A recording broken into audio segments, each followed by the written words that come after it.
Voici une vidéo pour apprendre et comprendre la notion de valeur absolue. Dans cette vidéo, tu vas découvrir la définition de la valeur absolue, puis dans un deuxième temps, la relation entre la distance et la valeur absolue. Calculer la valeur absolue d'un nombre réel. Voici un exemple. La valeur absolue de 3 est égale à 3. La valeur absolue de moins 3 est également égale à 3. C'est pas très compliqué à calculer. Nous allons essayer de définir mathématiquement la valeur absolue d'un nombre réel quelconque.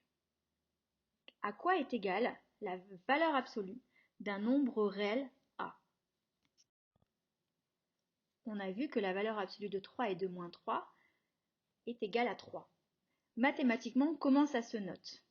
Donc pour calculer une valeur absolue, on note ça entre deux barres verticales. La valeur absolue de 3 est égale à 3. Donc si le nombre est positif, on a envie de dire que la valeur absolue de ce nombre est égale à ce nombre. Par contre, la valeur absolue de moins 3 est égale à 3. Comment traduire ça mathématiquement? 3 est en fait l'opposé de moins 3. Donc si le nombre est négatif, on renvoie l'opposé de ce nombre. On voudrait en fait remplacer l'expression renvoyer l'opposé de moins 3 par une opération mathématique. Que fait-on quand on donne, par exemple, l'opposé d'un nombre A? On voit dans cet exemple que donner l'opposé, c'est la même chose que multiplier ce nombre par moins 1. Voici donc une deuxième définition de la valeur absolue d'un nombre réel. Valeur absolue de A est égale à A si A est positif. Valeur absolue de A est égale à moins A si A est négatif.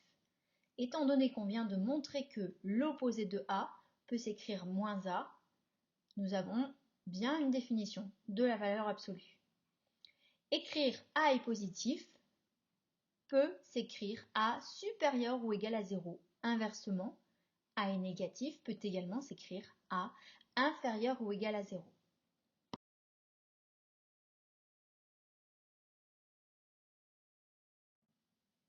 Dans cette deuxième partie, nous allons voir la relation entre le calcul d'une valeur absolue et le calcul d'une distance. La valeur absolue d'un nombre réel x est en fait égale à sa distance à 0.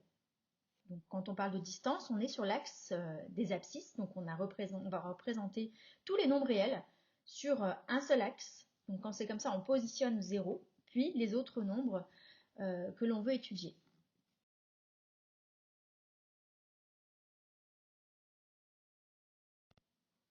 La valeur absolue de x est la distance à 0, parce qu'en fait, valeur absolue de x est égale à valeur absolue de x moins 0.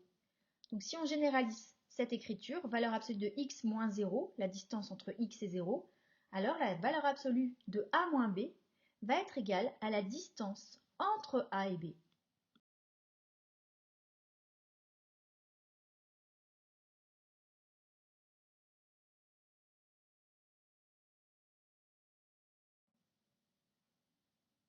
Voici la propriété à connaître et à savoir appliquer. Valeur absolue de a moins b est égale à a moins b si a est supérieur ou égal à b. Valeur absolue de a moins b est égale à b moins a si a est inférieur ou égal à b. Donc vulgairement, si a est plus grand que b ou a est plus petit que b. Donc n'oubliez pas, quand je représente a et b sur un axe, il faut bien regarder le sens de la flèche. Le sens de la flèche te dit vraiment l'ordre croissant, du plus petit au plus grand. Au plus on est proche de la flèche, au plus on est grand. À toi de jouer. Voici deux exemples. Je te demande de calculer la valeur absolue de racine de 2 moins 1 et la valeur absolue de racine de 2 moins 2.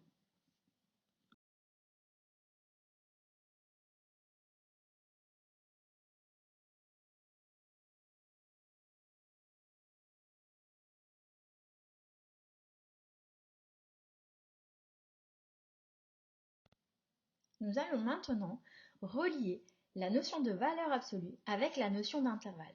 Alors un intervalle, c'est un ensemble de nombres compris entre deux bornes, une borne inférieure, une borne supérieure. On va considérer un certain type d'intervalle, c'est-à-dire un intervalle qui est centré en A, et on va considérer tous les réels qui sont espacés de A, mais au plus d'un rayon égal à R. Dire que x est compris dans l'intervalle A-R, A plus R, c'est équivalent à dire que la valeur absolue de x moins A est inférieure ou égale à R. Je rappelle que A est un nombre réel quelconque, mais que R est un nombre réel positif.